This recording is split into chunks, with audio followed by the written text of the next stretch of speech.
The Geiger counter's incessant clicking was a soundtrack to desolation.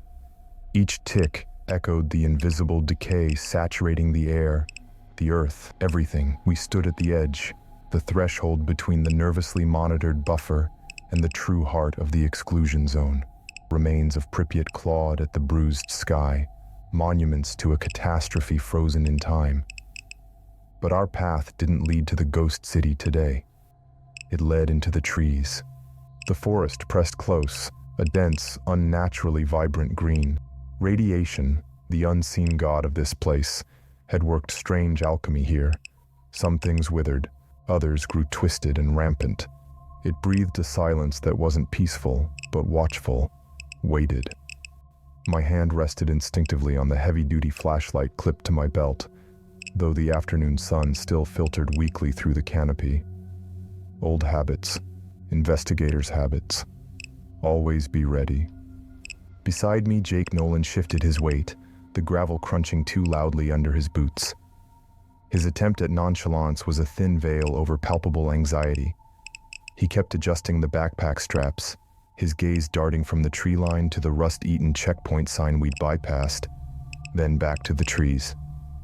He offered a shaky grin in my direction, a silent, flimsy joke meant to ward off the oppressive atmosphere. It didn't work. I saw the tremor in his hands as he fiddled with the zipper on his jacket, the tightness around his eyes. Fear clung to him like the faint metallic tang in the air. He hid it behind a mask of nervous energy, but in this place, masks felt particularly fragile. My own nerves were taut, but years of walking into the unknown, of facing down the unsettling and the dangerous, had forged them into something more resilient. Focus, observe, analyze, survive. That was the mantra. We were here for answers. Vague, I know.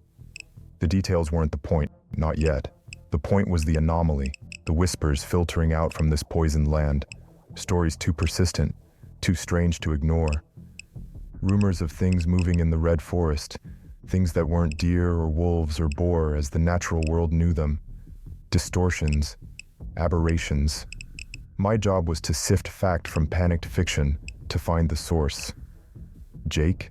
He was tech support, logistics, and unofficially, the canary in this irradiated coal mine. His reactions, unfiltered by hardened experience, were a barometer I'd learned to trust, even if his coping mechanisms grated sometimes. I gave a slight nod towards the chosen entry point, a barely discernible game trail snaking between gnarled pines and thick, mutated ferns. Time to move. I took the lead, pushing aside a low-hanging branch heavy with deformed leaves. The air inside the forest was immediately cooler, damper, smelling of wet earth, decaying wood, and something else. Something faintly acrid, unsettlingly organic. The clicking of the counter seemed to amplify in the enclosed space, a constant reminder of the peril we couldn't see. Sunlight dappled the forest floor in sickly yellow patches. The silence deepened, broken only by our footsteps on the carpet of pine needles and rotting leaves, and Jake's occasional too loud exhale. He stayed close, practically treading on my heels, his head swiveling constantly. Every snap of a twig, every rustle in the undergrowth made him jump. I saw him mouth something, probably another ill-timed quip, but he seemed to think better of it, swallowing hard instead.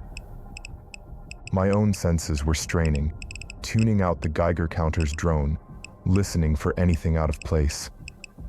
The forest felt wrong.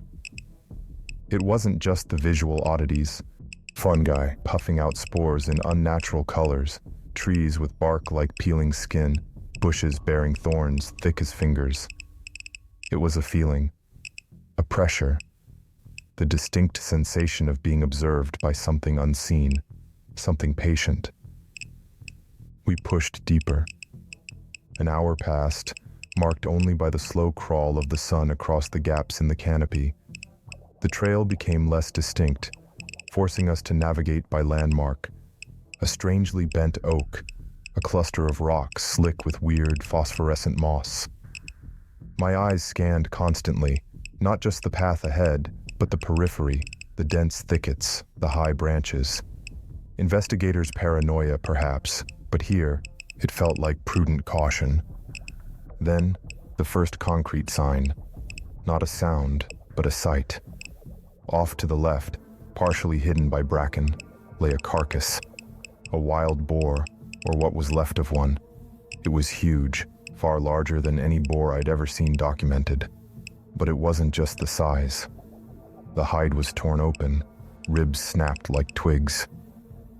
The disturbing part was the way the flesh had been rent, not cleanly cut by predators, but ripped, mangled, with unnatural force. And the head. The skull seemed subtly wrong, the snout elongated, the tusk sockets oddly placed. I crouched, examining the ground around it. The tracks were canine, undeniably, but they were massive, the claws leaving deep gouges in the soft earth. Too big for any wolf. Far too big. I glanced back at Jake. He'd seen it too. His face was sheet white, his earlier nervous energy replaced by frozen stillness. His eyes were fixed on the mangled remains, wide with dawning horror. He took an involuntary step back, stumbling slightly on a root. I put a hand out, steadying him, my gaze sweeping the surrounding trees. The feeling of being watched intensified, prickling the back of my neck. Whatever did this, was it still close? We moved on, the pace quicker now, the silence heavier. The sun was beginning its descent, casting long, distorted shadows that writhed like living things. Jake kept looking back over his shoulder, his hand now hovering near the heavy wrench clipped to his belt, a tool brought for equipment, now clearly considered as a last-ditch weapon. His attempts at humor were long forgotten. A sharp rustle exploded from a dense thicket just ahead, and to our right. Fast. Something large moved with incredible speed, a blur of mottled gray-brown fur disappearing deeper into the woods. It was gone before I could get a clear look, but the impression was one of raw power and unnatural bulk. Jake yelped, stumbling back again, eyes wild. I didn't flinch this time, my focus entirely on the direction the creature had fled. It wasn't running from us. It felt like it was flanking us, corralling us. The clicking of the Geiger counter seemed less important now than the sounds beginning to filter through the trees. Low growls, guttural and menacing, echoed from multiple directions. Not the familiar sound of wolves, but something rougher, deeper, carrying an edge of deranged fury. They weren't random. They answered each other, coordinating. My heart hammered against my ribs, a cold dread seeping into my veins, colder than the zone's pervasive chill. This wasn't just paranoia. This wasn't just mutated wildlife defending territory. This felt calculated. This felt like a hunt, and we were the prey. I scanned our surroundings, looking for any kind of defensible position. The forest floor was a treacherous maze of roots and fallen logs. The trees offered cover, but also concealment for whatever stalked us. The growls grew closer, punctuated by heavy padding sounds on the forest floor. Plural. Definitely plural. Jake made a choked sound, pointing a shaking finger towards a gap in the trees ahead. I followed his gaze. For a heart-stopping second, I saw it clearly. Standing partially illuminated in a shaft of dying sunlight was one of the sources of the growls. It resembled a dog, perhaps a Caucasian shepherd, or something similar in its massive build, but twisted. Its fur was patchy, revealing raw, pinkish skin underneath in places. One foreleg seemed shorter, thicker than the other, ending in wickedly oversized claws. Its head was too large for its body, jaws slung low, dripping saliva, revealing teeth that were too long, too sharp, unnaturally yellowed. But the eyes were the worst. They glowed with a faint, sickly yellow-green luminescence, devoid of reason, filled only with feral hunger and a chilling spark of malevolent intelligence. It stared right at us, head lowered, a low rumbling snarl vibrating in its chest. It wasn't alone. More movement flickered in the shadows surrounding it. Other shapes, similarly distorted, similarly massive. There was no thought, only instinct. I grabbed Jake's arm, hauling him forward, away from the immediate threat, plunging deeper into the woods, hoping to break line of sight, find something, anything. We ran, stumbling, crashing through undergrowth, branches whipping at our faces. Behind us, the growling erupted into furious barking and snarling, the heavy thud of paws pounding the earth in pursuit. They were fast, unnaturally fast. The light was failing rapidly now, the forest sinking into deep twilight.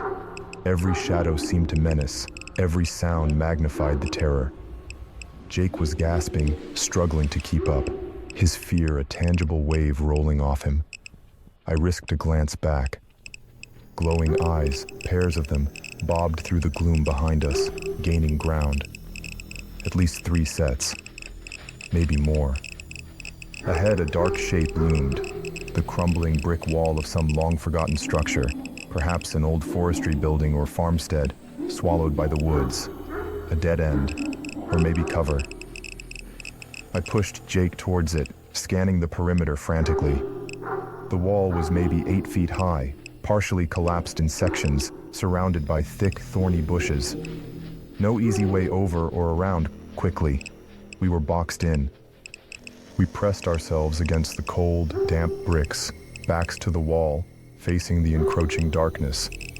The growling surrounded us now, echoing off the crumbling structure. The heavy panting, the snapping of jaws, the scraping of claws on leaf litter. It was all terrifyingly close. Jake whimpered, fumbling uselessly with the wrench, his knuckles white. I drew the heavy flashlight, its weight reassuring but inadequate. My other hand went to the heavy-bladed survival knife on my hip. My breath hitched, heart pounding a frantic rhythm against my ribs. Then they emerged. From the gloom, separating themselves from the deepening shadows, the mutated hounds stepped into the faint remaining light. 3 of them, hulking, distorted shapes of muscle and fang, their luminous eyes fixed on us with predatory intensity. Saliva dripped from their jaws, and the low guttural growls intensified into a rising chorus of imminent violence. They spread out, flanking us, cutting off any hope of escape along the wall. The largest one, the one we'd seen clearly moments before, took a step forward, then another, its deformed body low to the ground, tensed to spring. There was nowhere left to run.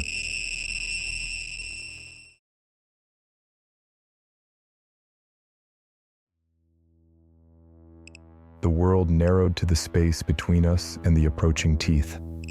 3 pairs of luminous, hate-filled eyes burned in the gloom, promising a swift, brutal end.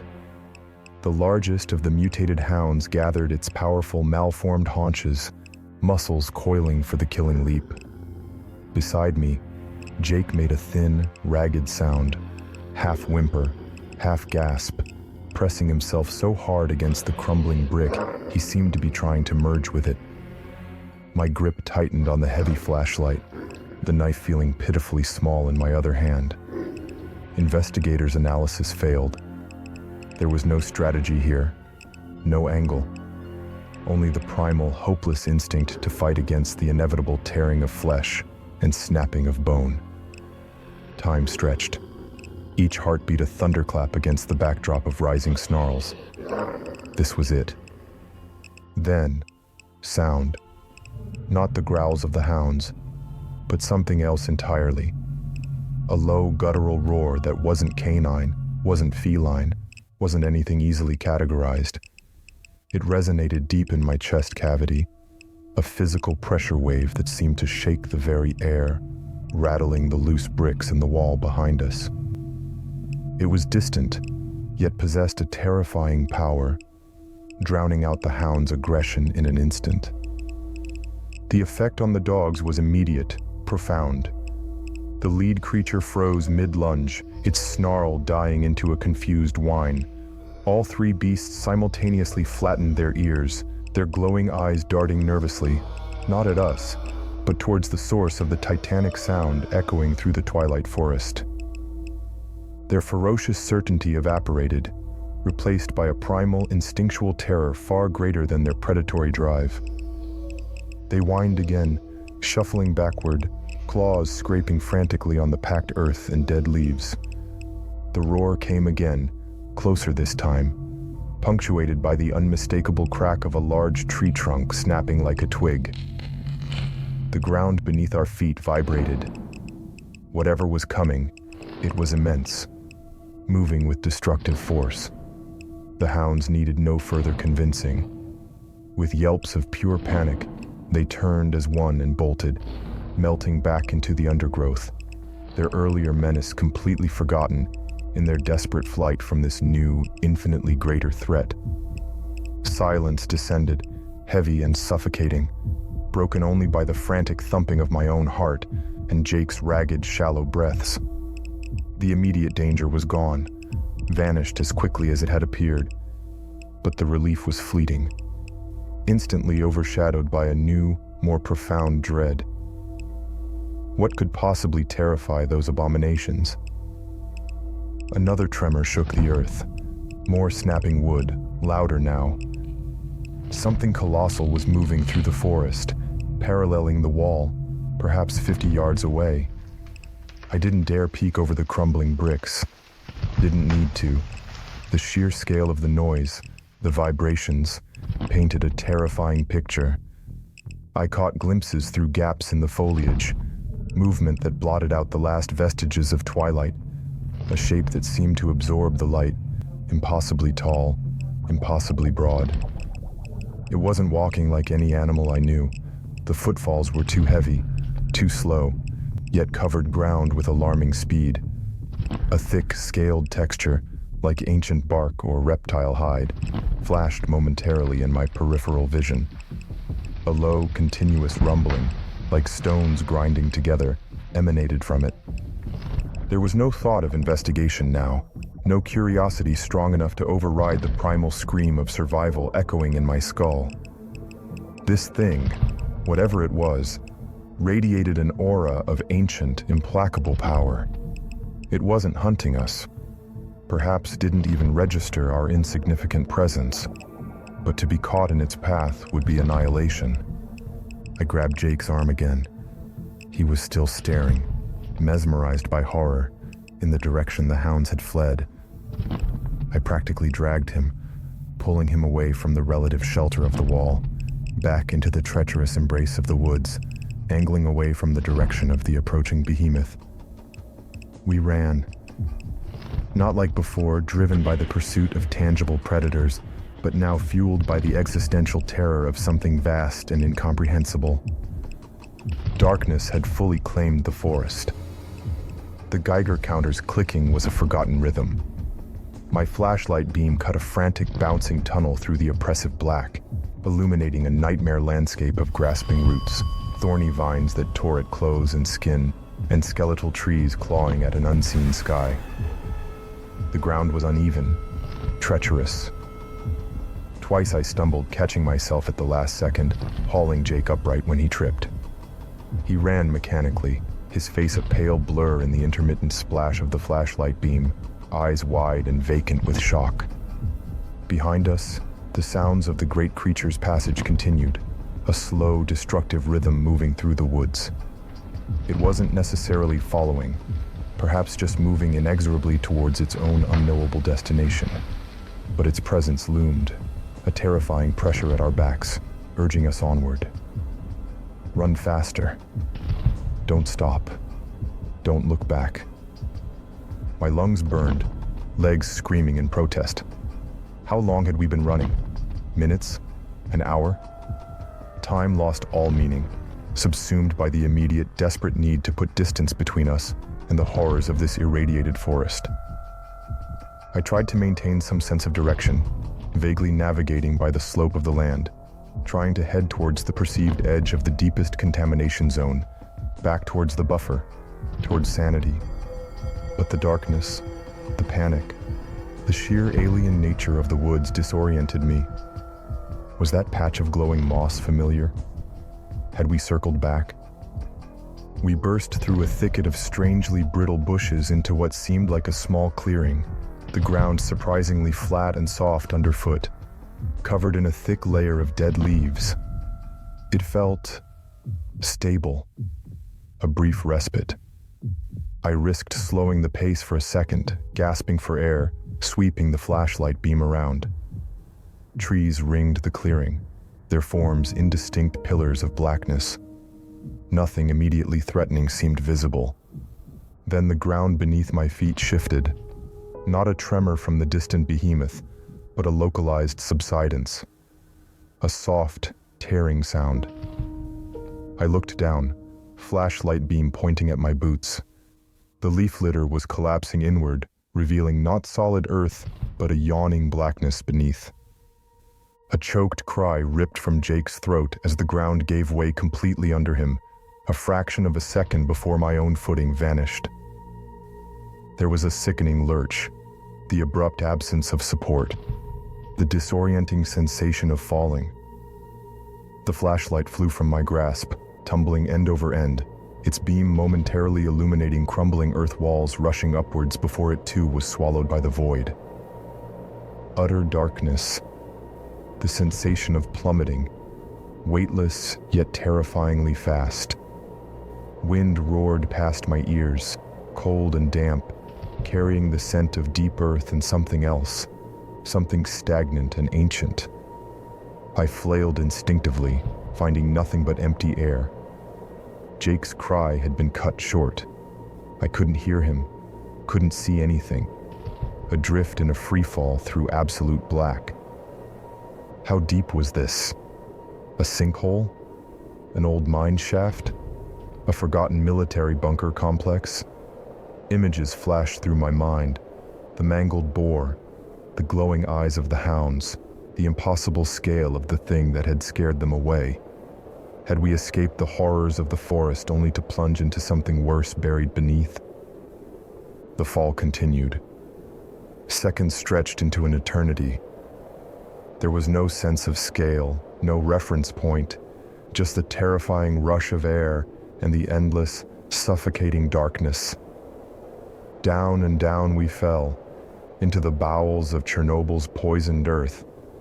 Would the impact be the end? Or was there something else waiting in the blackness below? Falling. Falling. How far down could it possibly go?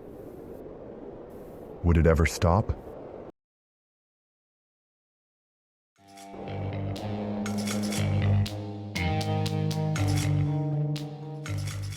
Consciousness returned like surfacing from immense depths.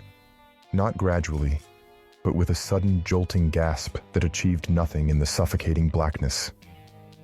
My body screamed protest. A dull ache pulsed behind my eyes. Ribs felt bruised, muscles strained from the impact that never seemed to come, yet clearly had. Where was I? The fall, tumbling through endless dark. Had I landed? Was this death?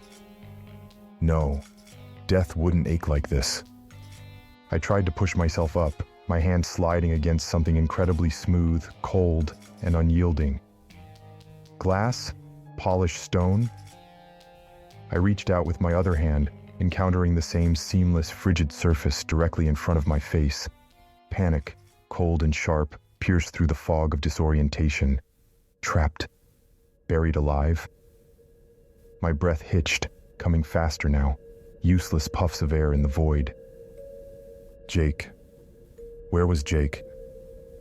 I strained my ears, listening against the frantic pounding in my own chest. Silence.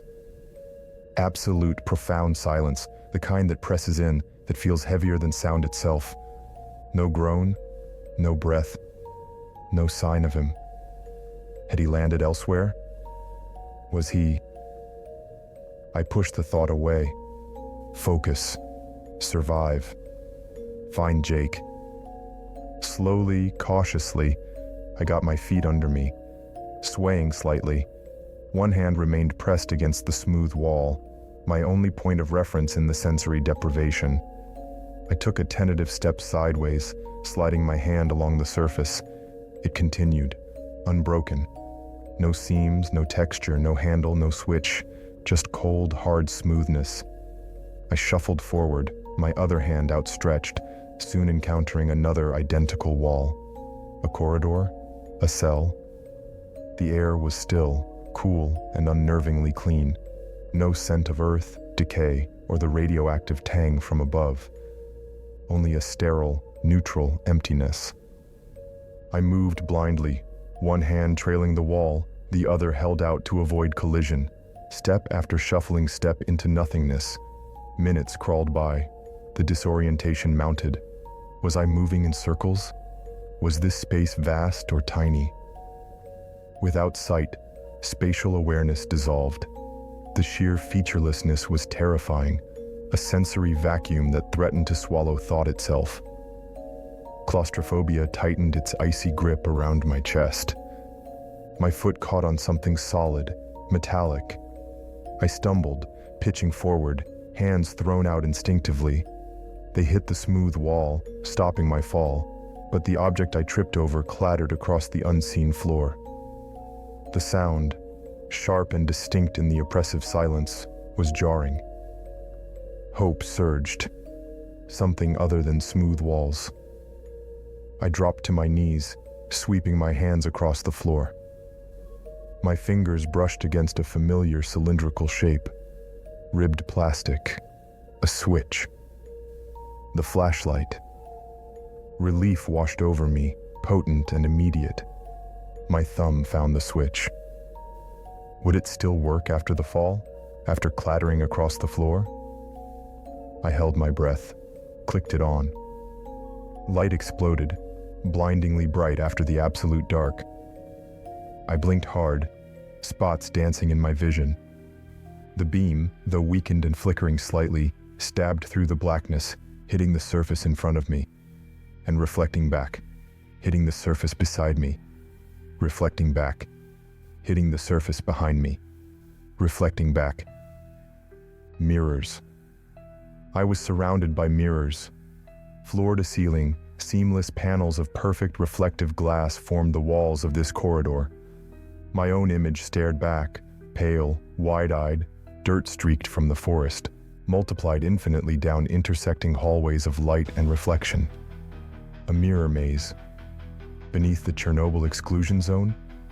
It made no sense. It was madness. My relief curdled into a new kind of dread. This wasn't a natural formation, not a bunker. This was constructed, deliberate, a prison designed to disorient, to terrify. Where was Jake? I swept the beam around frantically. Reflections shifted, endless clones turning in unison down countless corridors, but no sign of another figure, no trace of Jake. Was he in another part of the maze? Or had he not survived the fall into this place? I had to move, had to find a way out, find him. I chose a direction, left, and started walking, keeping one hand touching the cold glass. The flashlight beam cut ahead, but the reflections made navigation a nightmare. Every turn revealed only more mirrored corridors, more versions of myself watching my progress. The silence returned, broken only by my own footsteps and breathing, amplified by the reflective surfaces. A flicker of movement in my peripheral vision. I snapped my head around, flashlight beam swinging wildly. Nothing, just my own reflection, staring back. My heart hammered. Imagination? Paranoia fueled by the stress, the fall, the zone above. I continued more slowly now, scanning the reflections constantly. There it was again. To my right this time, a reflection, my reflection, seemed to linger a fraction of a second after I turned my head. Its eyes. Did they narrow? A trick of the light, the angle, the imperfect beam of the damaged flashlight? It had to be. But the feeling intensified. The distinct primal sensation of being watched, not just by my own eyes, but by something using my reflection. A deep, chilling wrongness settled over me. I picked up the pace, trying to outrun the feeling, turning corners rapidly. Left, right, straight, another right. The maze twisted, doubled back, opened into small hexagonal chambers lined with yet more mirrors. Disorientation clawed at me. Was I making progress, or just spiraling deeper into this optical prison? I froze. The sound was faint, tinny, seeming to echo from the very glass around me. High-pitched, unnervingly cheerful. Laughter. Childlike, almost, but warped, carrying an undertone of malice that sent shivers down my spine. Clown laughter. Here, in a mirror maze beneath Chernobyl, the sheer absurdity, the surreal horror of it threatened to shatter my composure. It came again, louder this time, bouncing off the mirrored walls, seeming to come from everywhere and nowhere at once. I spun around, flashlight beams slicing through the reflections, searching for a source. Nothing, just endless corridors, endless reflections of myself, and the disembodied mocking laughter. Was it real? A recording played to enhance the terror? Or was my mind finally fracturing under the strain? Another flicker of movement, closer this time. A reflection in a panel just ahead. As my flashlight beam swept past, the reflected face twisted into a grotesque snarl, eyes burning with reflected light that seemed, for a terrifying instant, to originate from within. I recoiled, stumbling back, heart pounding against my ribs. It vanished as soon as I focused on it, replaced by my own shocked expression. But I'd seen it, or thought I had. The distinction was becoming terrifyingly blurry. The laughter intensified, swirling around me, mocking my fear, my confusion.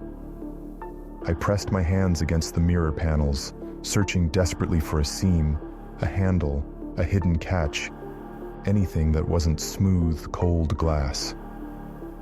Nothing. Solid, impenetrable reflections trapping me, mocking me. Frustration warred with terror. This place, this laughter, these phantom movements in the glass. It was a deliberate assault, designed to break me. My grip tightened on the flashlight. Investigators calm, the detached analysis. It was gone, burned away by adrenaline and mounting psychological pressure. Raw, primal anger surged.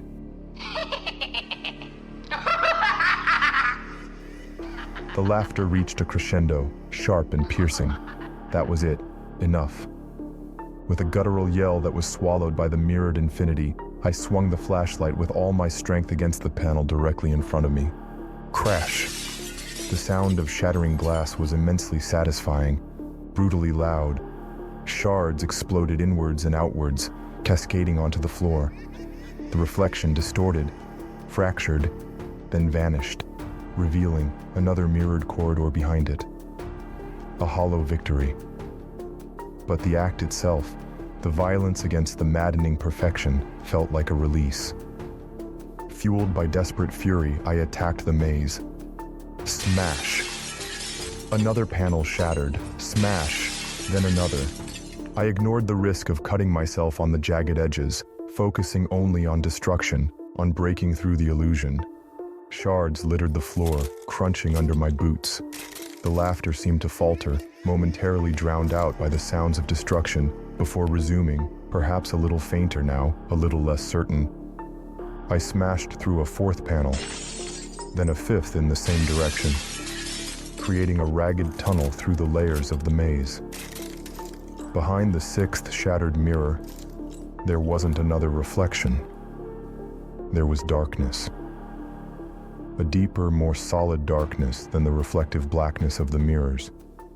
An opening. Rough edges of broken glass lined the frame. Hope, sharp and unexpected, pierced through the anger. An escape? Or just another level of this nightmare? Hesitantly, flashlight held high, I pushed through the jagged opening, careful to avoid the worst of the shards. I stepped into a space that felt immediately different, larger. The air was damper here, cooler, carrying the faint scent of mildew and something metallic, like rust.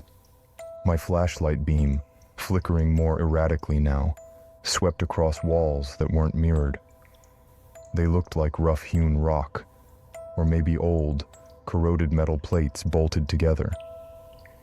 Water dripped somewhere in the distance.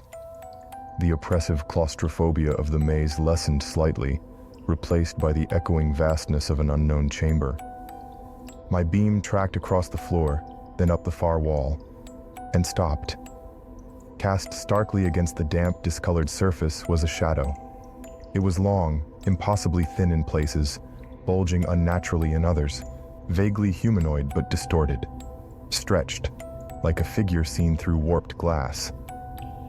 It wasn't moving erratically, but slowly, deliberately shifting its position. And it wasn't my shadow. My blood ran cold. The flashlight beam trembled violently in my hand. After the madness of the mirrors, the disembodied laughter, I was not alone in this deeper darkness. Something else was here with me, and it knew I had arrived. Just then the flashlight flickered, then shut off.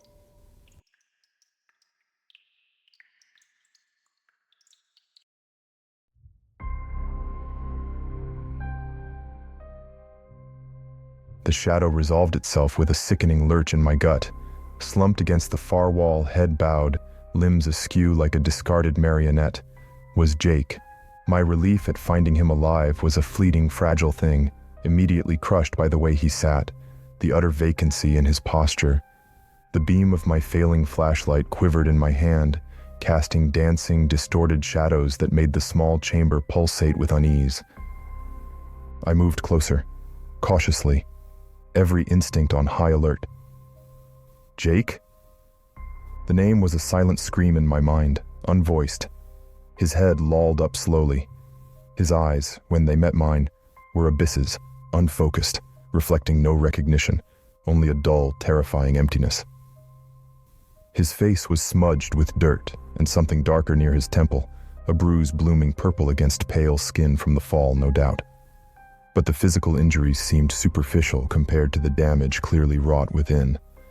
Then he began to mumble.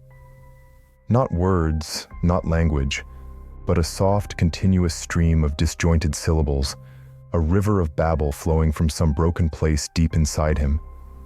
It was a chilling sound, intimate and alien. My throat tightened. This wasn't shock, not just disorientation. This was something else, something insidious that had taken root. And then, a sound that froze the marrow in my bones.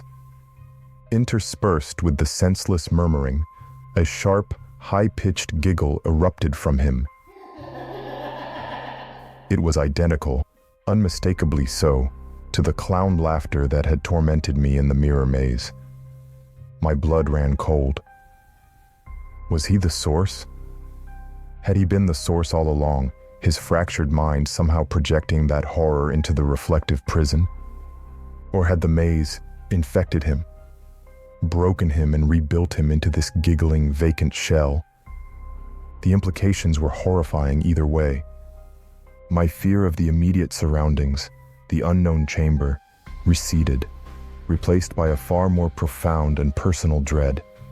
This wasn't some external monster to be fought or fled. This was Jake, my partner, unraveling before my eyes. I reached out, my hand trembling slightly, and touched his arm. His skin was cool, clammy. He didn't flinch, didn't react, his unfocused gaze drifting past me as if I were another shadow on the wall. The stream of nonsensical syllables continued, punctuated by another of those awful, out-of-place giggles. This vacant stare, a universe away from the Jake who'd once nervously hot-wired a security system in that crumbling Zurich vault, cracking terrible puns under his breath even as his hands shook. Back then, his humor, however grating, was a shield, a defense mechanism against the fear we both felt, but processed so differently. I relied on his technical acumen, his ability to see solutions where I saw only obstacles. He, in turn, perhaps relied on my focus, my refusal to break, to keep us moving forward no matter how grim the situation. We were an unlikely pair, my intense, often grim determination contrasting sharply with his jittery energy and relentless attempts at levity. Yet, it had worked.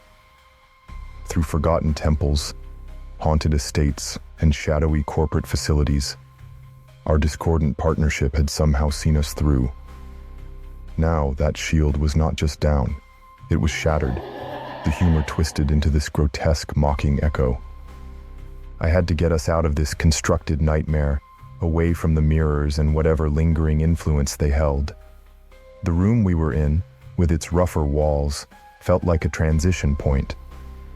I gently took Jake's arm, trying to pull him to his feet. He was a dead weight at first, then rose with a slow, puppet-like compliance, his limbs moving with a disturbing lack of volition. His mumbling didn't cease, nor did the occasional, chilling giggle. The exit from this particular chamber wasn't immediately obvious, but the beam of my flashlight, though weakening, caught a less uniform section of wall, perhaps where I had broken through earlier from the other side, or another, less obvious passage. I guided Jake towards it. It led back into a narrow corridor, thankfully not entirely lined with intact mirrors, many panels already shattered from my earlier rampage. The floor crunched with broken glass. The air still hummed with a faint, residual wrongness. But my immediate focus was on Jake, his stumbling gait, the vacant look in his eyes. The labyrinthine quality of the maze seemed less potent now, its psychological power blunted by the more pressing horror of Jake's condition. Or perhaps I was just too numb, too focused on my deteriorating partner, to fully register its disorienting geometry. We pushed through a final jagged opening in what might have been a service tunnel behind the maze proper, and the environment changed dramatically. The air grew heavy, damp, carrying the distinct earthy scent of ancient stone and subterranean water. The sounds of the constructed hell faded, replaced by a profound silence broken only by the slow, rhythmic plink. Plink. Plink of water dripping somewhere in the vast darkness ahead. We had emerged from the artificial maze into a natural cave system. The scale of it was immense. My flashlight beam, now a pathetic sliver of light, barely penetrated the oppressive blackness, hinting at a colossal chamber whose ceiling and far walls remained lost in shadow. A faint, cool draft wafted from deeper within, carrying with it the promise of endless, unexplored depths. For a moment, a sliver of hope, nature, however forbidding, felt less actively malevolent than the man-made horrors we'd just escaped. But this new environment presented its own daunting challenges. The unknown, the darkness, the sheer crushing scale of it. Exhaustion gnawed at me, a deep bone weariness that made every step an effort. Jake was a heavy weight on my arm, his feet shuffling, his head bowed. He needed rest. I needed rest. My hope was that sleep, proper sleep, might clear some of the fog from his mind, might bring back some semblance of the man I knew. We stumbled through the echoing darkness, my flashlight beam sweeping back and forth, searching for a defensible alcove, a place where we could be relatively sheltered. The cave floor was uneven, littered with loose rocks and slick patches of moisture. After what felt like an age of careful navigation, I found a slightly recessed area, a shallow depression in the cave wall, offering a modicum of protection from at least one direction. I eased Jake down, propping him against the cold stone. He slumped immediately, his eyes closing, though the soft, senseless murmuring continued, a ghostly whisper in the vast silence. Another of those sharp, out-of-place giggles escaped his lips, echoing slightly in the stillness. It grated on my already frayed nerves. I sank down beside him, every muscle protesting. My gaze lingered on his face, illuminated by the dying flashlight beam. This wasn't the first time I'd seen Jake terrified. I remembered the incident in the catacombs beneath Odessa. We'd been separated, and when I found him, he was backed into a corner, pale and shaking, convinced he'd seen something moving in the ossuary. But even then, amidst his terror, there had been a spark of awareness, a flicker of his usual self. This was different. This was a hollowing out, a terrifying vacancy. I thought of his family, a sister he mentioned once, nephews he doted on.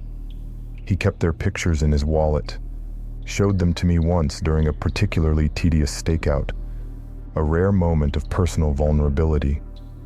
The Jake who cherished those photos seemed a ghost now, replaced by this broken effigy. The fear of losing him, not just as a partner but as a person, was a cold knot in my stomach. My responsibility for him felt immense, a crushing weight in this suffocating darkness. I decided I would take the first watch, though what I was watching for in this impenetrable gloom, I didn't know. The flashlight was set on its lowest setting, casting a feeble, circular pool of light around us. I leaned my head back against the cold rock, trying to conserve energy, my senses straining against the profound silence of the cave. The rhythmic dripping of water was the only sound, a monotonous counterpoint to Jake's quiet, disturbing vocalizations. Slowly, despite my resolve, the exhaustion began to win. My eyelids grew heavy, heavier. I was jolted awake by a sound that was utterly alien to the cave's quietude. Click, click, clack, skitter click, sharp chitinous sounds like dozens of tiny, hard-shelled things skittering across rock. My eyes snapped open. The sounds were all around us, close, coming from the impenetrable darkness just beyond our meager circle of light. My heart leaped into my throat. Panic, cold and immediate, surged through me. Instinctively, I reached for the flashlight to brighten the beam, to see what was out there. As my fingers fumbled with the switch, the already weak light sputtered, flickered violently, and died. Plunged into absolute suffocating pitch blackness. The battery, drained by our long passage through the maze and my careless watch, had finally given out. The clicking intensified, click, skitter, clack, click.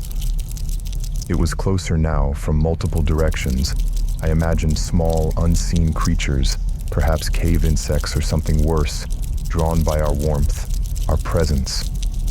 The darkness was a canvas for my worst fears. The fear of camping, of being exposed and vulnerable in an uncontrolled, hostile environment, surged with a primal intensity. There was nowhere to run, nowhere to hide, no way to even see the threat.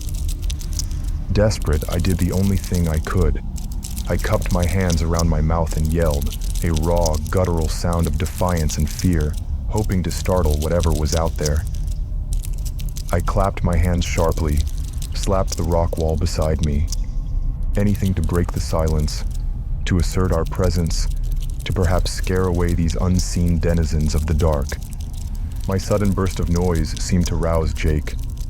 He shifted beside me, making a low, groaning sound, a single, almost coherent syllable escaping him. No. And just like that, the clicking stopped. Abruptly. Instantly. The silence that slammed back in was even more profound, more terrifying than the sounds it replaced. My shouts echoed faintly, then died, leaving only the distant, mocking plink. Plink. Plink of dripping water. My mind raced, trying to process what had just happened. The timing was too precise. The creatures, whatever they were, had vanished the moment Jake made a sound. The moment he stirred from his deeper delirium into a more conscious state, however briefly. The clown laughter in the maze, seemingly tied to him. And now this. A chilling hypothesis began to form, unwelcome and terrifying. Could Jake be some sort of conduit? His fractured mental state? His fear? Somehow attracting these phenomena? Or more disturbingly, was he manifesting them? Was his broken psyche painting these horrors onto the fabric of reality around us? The thought that my partner, my friend, might be the unwilling epicenter of these terrors was a new, deeply unsettling layer of dread. I looked towards where he lay, though I could see nothing, and a shiver traced its way down my spine that had nothing to do with the cave's chill. Sleep was now an impossibility. The darkness was too complete, the silence too pregnant with unseen threats. We had to move. I reached out, fumbling in the blackness until my hand found Jake's arm. He was still, his breathing shallow. I shook him gently, then more firmly. He grunted, resisting for a moment, then allowed me to pull him to his feet. Guiding him in total darkness was a new level of challenge. I kept one hand on the cave wall, feeling its rough, damp texture, trying to discern its contours, its direction. My other hand held Jake's arm, pulling him along. He was mostly pliant, a dead weight, stumbling frequently. His only contributions to our progress were the occasional soft mumbles, a sudden out-of-place giggle that sounded monstrous in the echoing blackness, or the drag of his feet. The cave system seemed to stretch on endlessly. Turn after turn, passage after narrow passage, opening into larger chambers only to constrict again. Every so often, my hand would sweep across an opening, a side tunnel, a blacker patch of blackness. Which way to go? There were no landmarks, no guiding stars, not even the faintest glimmer of light to offer a bearing. The dripping water was our only constant companion, its monotonous rhythm a maddening soundtrack to our desperate blind shuffle. The fear of walking in circles became a palpable presence, a cold dread that settled in my stomach. Were we making any progress at all, or merely tracing the same lightless loop, a journey into deepening futility? I tried to recall techniques for navigating in darkness, counting steps, feeling for changes in air currents, but my exhaustion was a thick fog in my brain, blunting my investigator's instincts, reducing me to a creature of primal fear and fading hope. I remembered reading about cavers who, lost in the dark for days, would eventually succumb to disorientation, their minds playing tricks on them until they could no longer distinguish reality from hallucination. Was that to be our fate? Trapped in this subterranean labyrinth, our sanity slowly unraveling with each fruitless step? This was a different kind of exposure than the forest above, but no less terrifying. The raw vulnerability of being stripped of sight, of control, at the mercy of an indifferent, lightless world. Hours must have passed, measured only by the growing ache in my legs, the increasing weight of Jake's unresponsive form, and the soul-crushing monotony of the darkness. My throat was parched, my stomach hollow. The sheer physical and mental exertion was taking its toll. I stumbled, catching myself against the wall, my head swimming. I had to rest, if only for a few minutes. Pushing onward in this state was asking for disaster. I felt around, identifying a slightly recessed alcove, similar to our previous resting spot. I guided Jake into it, helping him sit.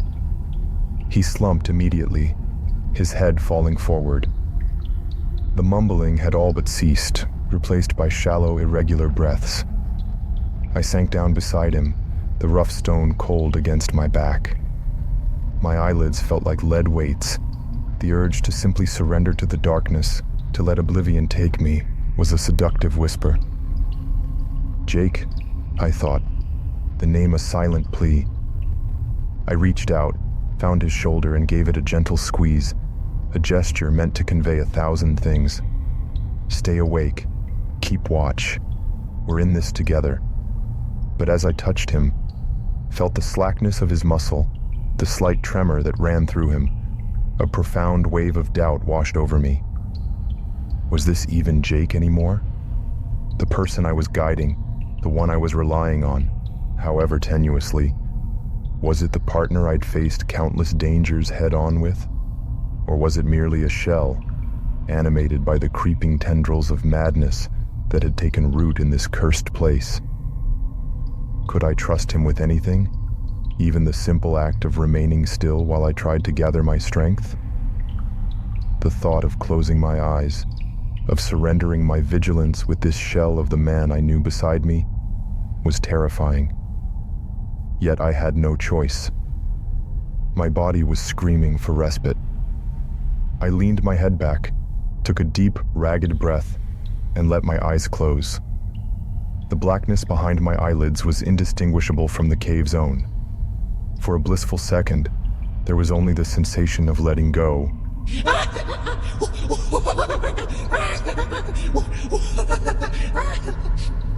The sound ripped through the darkness, through my exhausted mind, with the force of a physical blow. My eyes snapped open. It wasn't Jake's intermittent, broken giggles. This was the full-throated, maniacal, terrifyingly familiar clown laughter from the depths of the mirror maze. Loud, close, and filled with a predatory glee. I scrambled upright, heart hammering against my ribs like a trapped bird. I reached out for Jake, my hand sweeping through empty space. He was gone, vanished into the pitch blackness. Terror, pure and unadulterated, flooded my system. Had he wandered off in his delirium? Or had he been taken? Was he a lure, willingly or unwillingly? Or did the original source of that laughter, the entity from the maze, track us down and is now here with us in these cursed caves? The laughter echoed again, seemingly from my left, further down the passage we had been following. Without a thought, driven by pure, adrenalized instinct, I lurched to my right, into an unexplored branching tunnel, away from that horrifying sound. My hands scraped against the rough cave walls, guiding me blindly, desperately. I stumbled, caught myself, pushed onward, deeper into the unknown blackness. Behind me, I heard what was not just the laughter now, but light, almost jaunty, skipping footsteps. Unmistakably, the clown. It was following me. The absurdity of it, the sheer nightmarish quality. A skipping clown in the lightless depths of a cave system beneath Chernobyl would have been laughable in any other context. Here, it was the purest distillation of terror. The laughter swirled around me, seeming to bounce off unseen walls, coming from all directions at once. And then, woven into it, or perhaps spoken directly by that chilling, playful voice, I began to hear words. Or at least my stressed, terrified mind interpreted the sounds as words. Running away, Jaxon. He. Nowhere to hide down here. The voice was high-pitched, gleeful, filled with a sickening amusement. Lost in the dark, are we? Just like your friend, Jakey. Hoo. He told me such funny jokes before he wandered off. My breath hitched. Jakey. It knew his name. He liked my games. You will too. Everyone loves a good game of hide and seek. My panting was harsh, ragged in the silence between its taunts. The skipping footsteps kept pace, never too close, never too far. A relentless, playful pursuit. Getting tired, Jaxon? I can hear you puffing. Don't worry, it'll all be over soon. You're going to die down here, all alone. Each word was a fresh spike of terror, a psychological barb designed to break me. It mimicked my stumbling sounds, exaggerated my gasps for air. It was inside my head, amplifying my deepest fears. I pushed on, descending deeper, the slope of the cave floor distinctly angling downwards. The air grew colder, damper. My lungs burned. My legs were trembling, threatening to give out. Then, a cold, surprisingly strong grip seized my right shoulder from behind, followed by a voice whispering, "Tag, you're it." A strangled cry ripped from my throat. Pure, unthinking animal panic took over. I spun, lashing out wildly with my arms into the blackness, connecting with nothing, and then I bolted. Blindly, recklessly, with the last desperate surge of adrenaline-fueled strength I possessed. My forehead connected with something unyieldingly solid, a cave wall, with a sickening, resonant thud.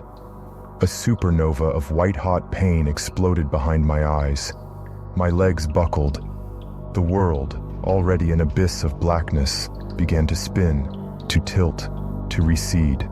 The mocking laughter seemed to grow distant, swirling around me as I fell. The pitch blackness of the cave deepened, thickened, became an impossible, crushing weight, pulling me down into an even more profound, sightless void.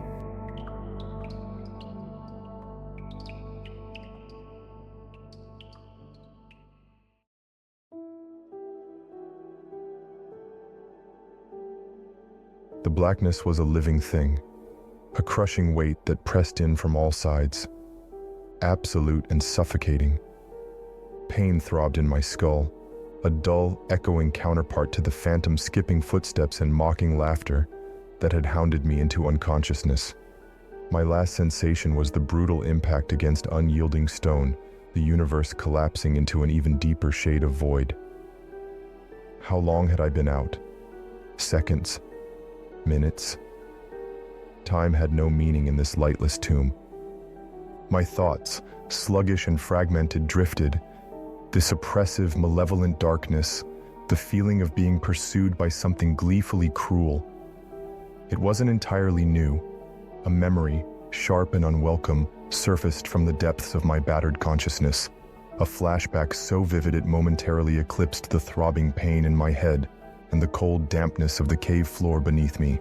It was a different kind of darkness, a different kind of haunting, yet chillingly resonant with the here and now. The heavy oak door of the Warrens Occult Museum had closed behind us with a sonorous thud, sealing us into a silence that felt far from peaceful. It was late autumn, the air outside crisp and carrying the scent of decaying leaves, but inside, the atmosphere was thick, cloying, like stale breath held for decades. Ed and Lorraine were still alive then, though their active investigating days were waning. The museum, housed in the basement of their modest Connecticut home, wasn't officially closed down yet, but access was becoming increasingly restricted. We were there on a peculiar consultancy, an off-books request from a nervous collector who believed an item he'd briefly acquired, and which had allegedly once passed through the Warrens' hands, had left a lingering taint on his own collection. He wanted an assessment, an understanding of what kind of energies might be at play, and he'd somehow convinced the Warrens to allow us a private, overnight examination, hoping our more secular approach to investigation might yield different insights. Jaxon Fletcher, paranormal investigator. A title that always felt both too grandiose and too simplistic. My methods were rooted in observation, analysis, the methodical peeling back of layers to find the core of a phenomenon. I sought patterns, causes, even if those causes sometimes defied conventional understanding. Jake Nolan, my partner, was the tech specialist, the logistics wizard, and the indispensable human barometer. His nervous energy, his terrible jokes that somehow managed to diffuse the most oppressive tension, or make it hilariously worse, were as much a part of our toolkit as my EMF meters and thermal imagers. He was already on edge as we stepped into the museum proper. The room was surprisingly small, crammed from floor to ceiling with artifacts that radiated a palpable sense of unease. Shadow-drenched corners seemed to writhe with unseen presences. Each object, from the crudely carved idols to the faded, intense eyes of possessed portraits, felt like a psychic battery, charged with years of fear, ritual, and malevolent intent. Jake made a weak quip about needing a spiritual fumigator, his voice a little too high-pitched. I saw him clutch the small silver crucifix he always wore under his shirt, a habit he'd developed after our unsettling encounter in that abandoned Romanian monastery. It wasn't for faith, he'd once claimed, but for symmetrical weight distribution. I knew better. My own gaze, however, was drawn, almost magnetically, to the far end of the room, to the infamous glass case. Annabelle. Even the name, scrawled in a childish hand on a piece of paper taped to the wooden frame of her enclosure, seemed to whisper. The doll itself was deceptively ordinary. A Raggedy Ann, oversized, with button eyes that seemed too wide, too knowing, and a stitched-on smile that was anything but cheerful. A simple wooden sign warned, "Positively do not open." Charming, Jake had muttered, his attempt at sarcasm falling flat in the heavy air. He busied himself setting up a few wide-spectrum audio recorders and a static EMF detector near the doll's case, his movements quick, almost frantic, a stark contrast to the deliberate way I approached the exhibit. My methodology demanded skepticism, a search for the mundane before even considering the paranormal. Yet, standing before that doll, a profound disquiet settled over me. It wasn't just the stories, the reputation. It was something emanating from the object itself, a cold, predatory intelligence that seemed to observe me with an unnerving stillness. I noted the ambient temperature, the baseline EMF readings. All normal. Yet, the hairs on the back of my neck prickled. We spent the first few hours methodically examining other artifacts, documenting, taking readings. The collector who'd sent us had been vague about the item he suspected, wanting our untainted impressions. The museum was a cacophony of psychic noise, making it difficult to isolate any single influence. There were cold spots that shifted inexplicably, faint, unidentifiable scents, sulfur, cloying perfume, damp earth that would bloom and fade without cause. Jake, despite his initial jitters, settled into his work, his focus on the equipment a familiar anchor for his anxiety. I'd seen him like this before, in crumbling manors where whispers followed us down lightless corridors, or in modern apartments where unseen things threw objects with violent precision.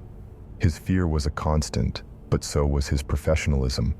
He'd once confessed that the routine of setting up gear, checking connections, analyzing data, was the only thing that kept him from sprinting in the opposite direction while screaming show tunes. That strange admission, that blend of terror and absurd coping, was so quintessentially Jake. It was why, despite his often grating nervous habits, I trusted him implicitly. He felt the fear, truly felt it, perhaps more acutely than I allowed myself to, and yet he stayed. He functioned. That, in its own way, was a courage far more relatable than my own often stoic facade. As twilight bled into true night, the character of the museum began to shift. The shadows deepened, no longer passive, but seeming to coalesce, to watch. The silence grew heavier, more intent. We'd decided to focus our attention in shifts, one of us resting while the other monitored. I took the first watch. Jake had unrolled a sleeping bag near the main workbench, claiming the protective circle of our equipment cases offered at least a +2 against spectral assaults. His attempt at humor was weaker now, his face pale in the dim utility light we'd set up. It was around 2 a.m. when the distinct phenomena began to center around Annabelle. I was reviewing audio feeds, the hiss of static a hypnotic drone, when I heard it. A faint scratching sound, seemingly coming from inside her glass case. I froze, listening intently. It came again, delicate, insistent, like tiny fingernails dragging across wood. My EMF meter, positioned near the case, registered a subtle, but definite, spike. I moved closer, my heart rate accelerating despite my efforts at calm detachment. The doll sat motionless, its button eyes fixed, its stitched smile unwavering. Yet the feeling of being intensely, malevolently observed was overwhelming. I could have sworn the temperature around the case had dropped several degrees. A whisper, soft as a spider's tread, seemed to brush past my ear. I couldn't discern words, just a sibilant breath, cold and ancient. I spun around. Nothing. The room was still, Jake a still lump in his sleeping bag across the room. Was I tired? My mind playing tricks? But the EMF meter spiked again, higher this time. Then, a giggle. Faint, childlike, yet utterly devoid of innocence. It seemed to emanate from the direction of the doll, a chilling counterpoint to the earlier whisper. This wasn't the playful, manic laughter of the entity currently haunting my waking nightmare in the caves. This was something smaller, more insidious, like the first hint of a far greater malice. I saw Jake stir, his head lifting from the sleeping bag. His eyes were wide in the dim light, fixed on Annabelle's case. He'd heard it too. He slowly pushed himself up, his face a mask of dread. He didn't speak, didn't make a sound, just pointed a trembling finger towards the doll. In that shared moment of terror, words were unnecessary. His fear, raw and undisguised, validated what I was experiencing, stripped away the comforting layers of skepticism I tried to maintain. He was my canary, yes, but he was also my witness. The presence that confirmed the shadows were indeed moving. The activity escalated over the next hour.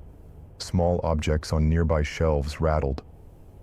A book on demonology across the room slid from its place and thumped to the floor with a startling crash, making both of us jump. The air grew heavy, making it difficult to breathe, as if a physical weight was pressing down on us. We moved as a unit now, Jake sticking close, his earlier attempts at humor completely extinguished, replaced by a grim, focused fear. He monitored the equipment with frantic intensity, calling out readings in a low, tight voice, fluctuations in temperature, spikes in electromagnetic fields, anomalous audio captures. His hands, I noted, were remarkably steady as he adjusted dials and checked connections, a stark contrast to the tremor that ran through his frame. There was a moment, etched vividly in my memory, when a particularly vicious cold spot enveloped Jake. He gasped, clutching his chest, his breath misting in the sudden chill. He looked utterly terrified, his eyes wide with a primal fear I'd rarely seen in him, not even in the face of physical danger. Without thinking, I moved to him, put my hand on his shoulder, intending to pull him away. As I did, I felt it too, an intense, focused malevolence, a wave of pure, unadulterated hatred directed at him, so potent it was almost a physical blow. It wasn't just a generalized haunting. This felt targeted, personal. I pulled him back, out of the epicenter of the cold, my own heart hammering. It felt like it was inside me, he'd rasped later, when the immediate intensity had subsided, his voice hoarse. That was one of the few times his fear had truly found words that night. And in that moment, seeing him so vulnerable, so clearly targeted, something shifted within me. My professional detachment fractured, replaced by a fiercely protective instinct. This wasn't just a case anymore. It was an assault on my partner, my friend. My resolve to face whatever was in this room, to understand it, to shield him from it if I could, hardened into something akin to cold fury. My courage, if it could be called that, was often a stubborn refusal to yield, a grim determination to see things through. But in that instant, it was fueled by something more personal. The absolute necessity of protecting Jake.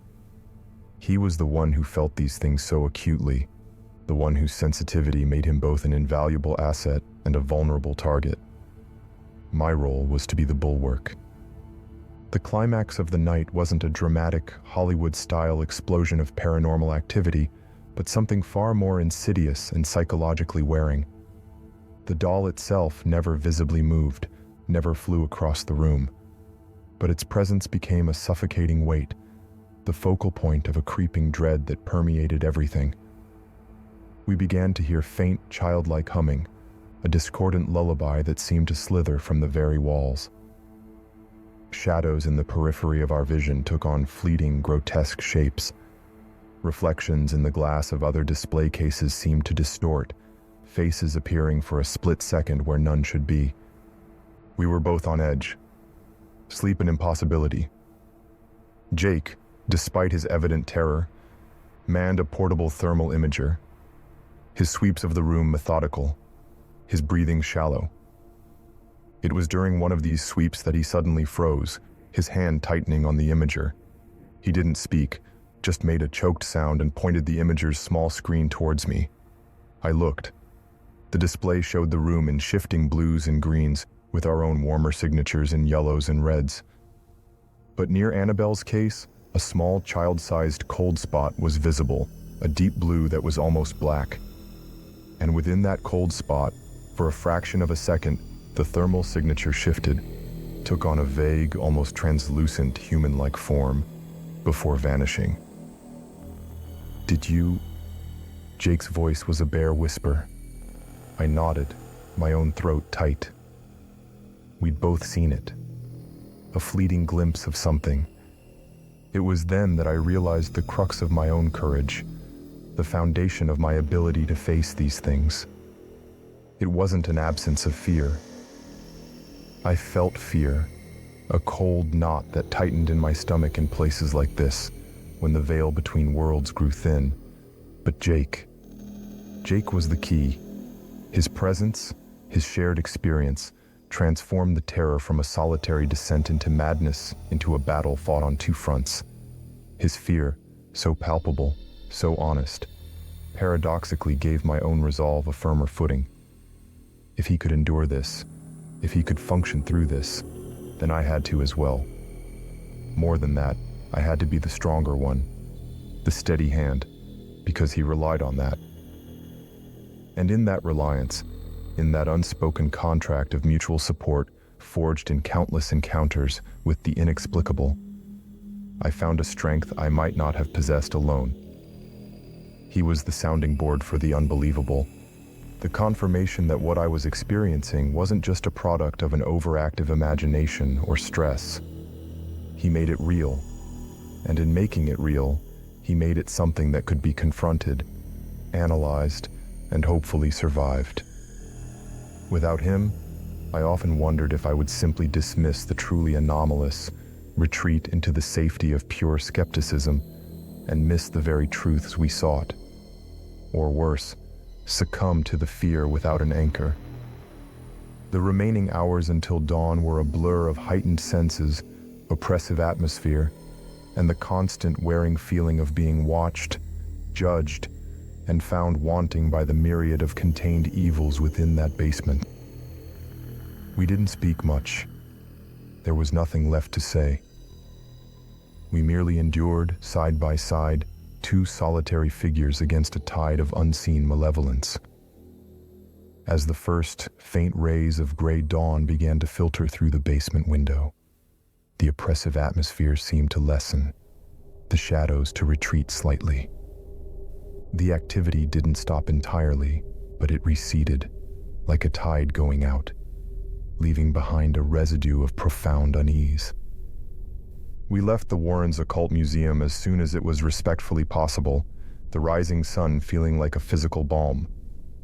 We filed our report to the collector, a carefully worded document that confirmed his suspicions of a significant, complex, and deeply negative paranormal presence strongly advising against any further interaction with the suspected artifact or, indeed, the museum itself, if it could be avoided. The museum, as history now tells, did close its doors to the public not long after. Whether due to our report or the Warrens' own declining health and the escalating intensity of the phenomena within, I never definitively knew. That night left an indelible mark. It wasn't the most overtly violent haunting we'd encountered, but it was one of the most psychically draining, the most profoundly unsettling, and it had solidified my understanding of Jake's importance, not just as a technician or a partner, but as the very crux of my own ability to face the abyss. He was the human element, the reminder of vulnerability, and in that vulnerability, a strange kind of strength. To lose him, to see him broken as he was now in these lightless caves, was to lose a fundamental part of myself, a part of my own courage. A blinding sting across my cheek shattered the vivid memory, catapulting me back to the crushing blackness and the throbbing pain in my head. My eyes flew open, though sight was useless here.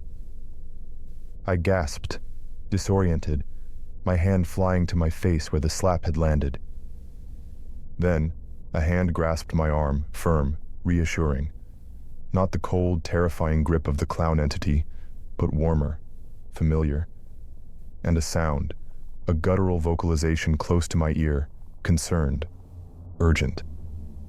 Jake. My mind reeled. Was I still dreaming, hallucinating from the blow to my head? The Annabelle memory had felt so real, so immediate. The clown, Jake, vanishing. Another gentler pat on my cheek. I strained my eyes, and in the absolute blackness, I began to discern the faintest, almost imperceptible differentiation of shadow, or perhaps my brain was simply starting to fill in the blanks. Jake's silhouette was incredibly close. He made a series of movements, his hand touching my forehead, then his own, then mimicking a sleeping posture with his head tilted on his hands. He followed this by pointing at me, then making a swirling motion with his finger near his temple, a universal gesture for dreaming or confusion. Finally, he patted my arm again, a gesture of reassurance, then seemed to straighten up, his posture more alert, more normal than it had been in what felt like an eternity. My heart, which had been hammering with the residual terror of the clown chase and the intensity of the Annabelle memory, began to slow. He was trying to tell me I had been dreaming, that the clown, his disappearance, was a nightmare born of my concussion and exhaustion. Could it be? The sequence of events before I hit the wall, the clown's voice, the skipping, being grabbed, felt so viscerally real.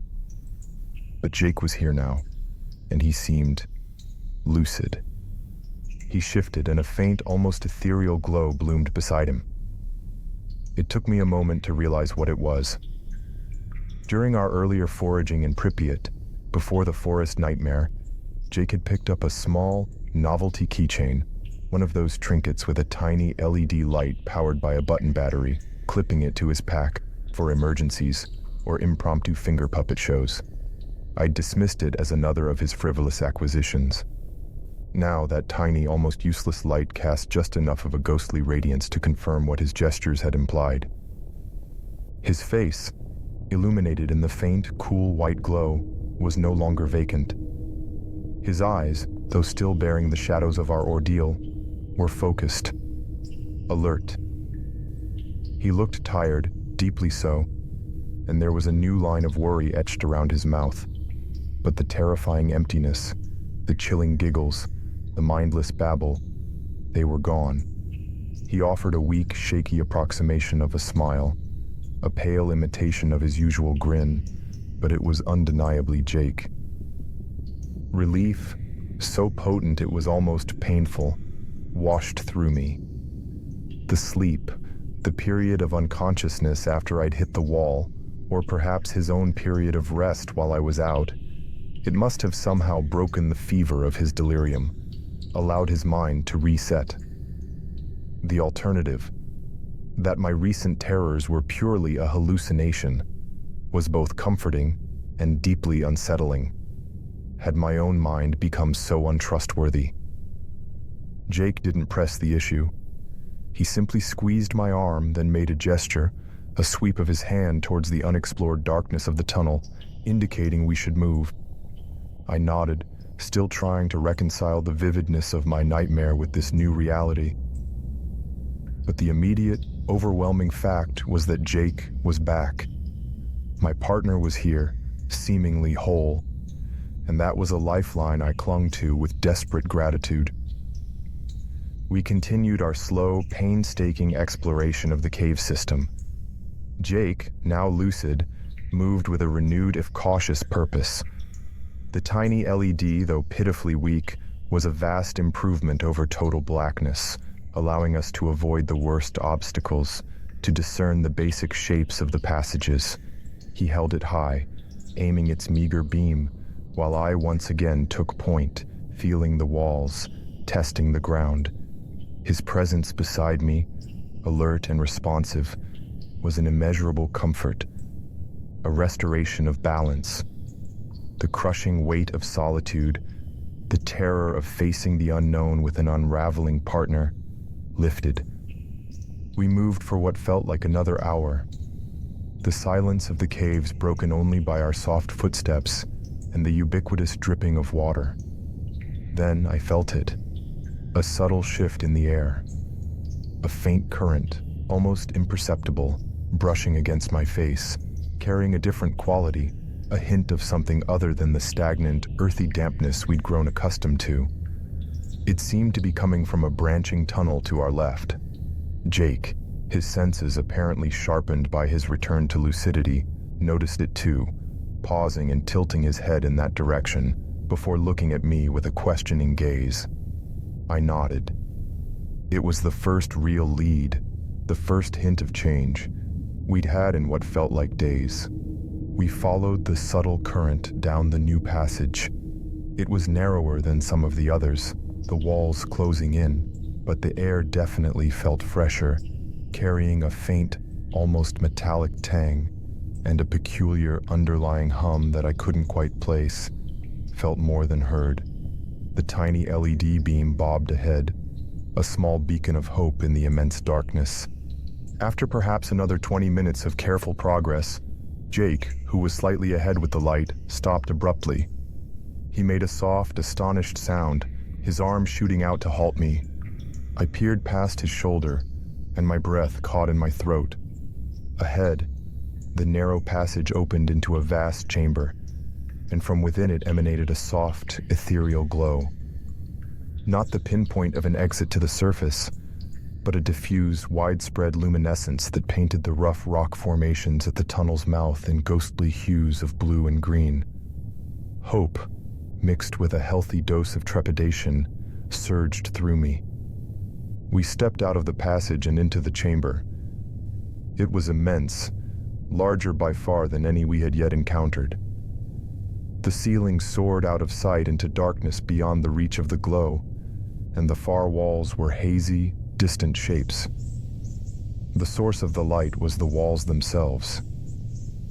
They were covered in great swirling patches with something that pulsed with a soft, internal luminescence.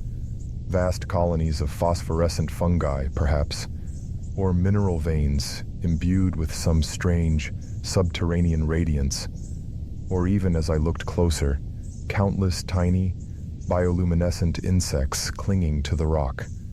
The effect was breathtakingly beautiful, an underground cathedral of dim, living light. It was an oasis of sorts in this world of perpetual night.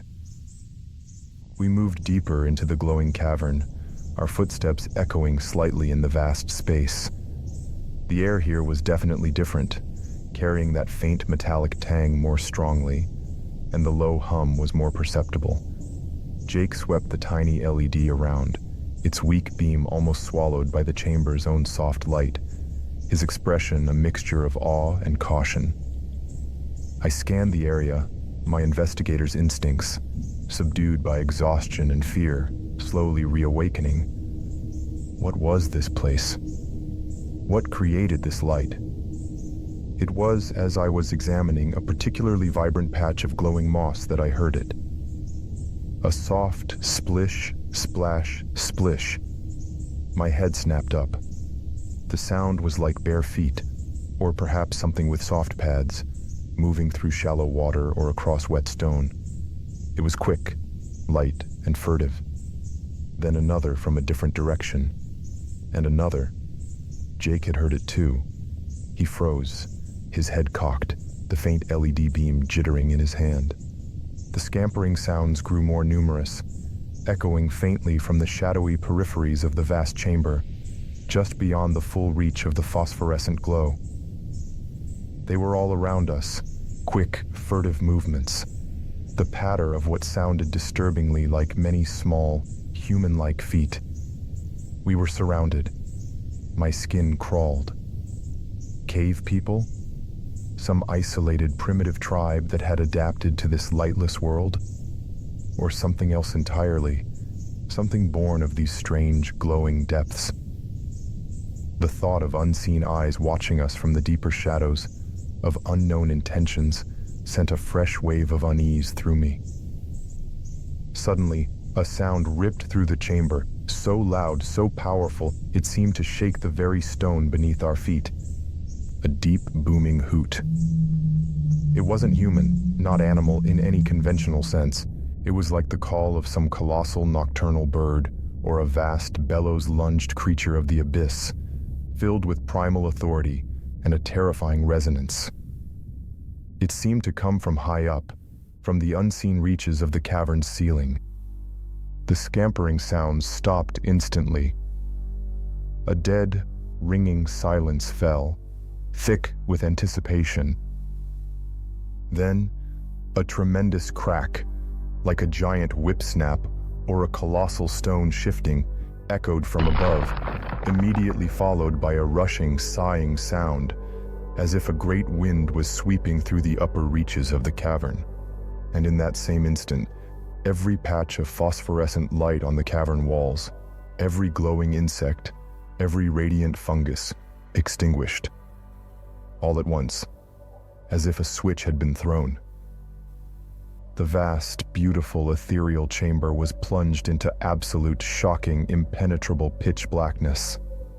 We stood frozen, blind, the echoes of the great hoot and the sudden cessation of light still ringing in our ears.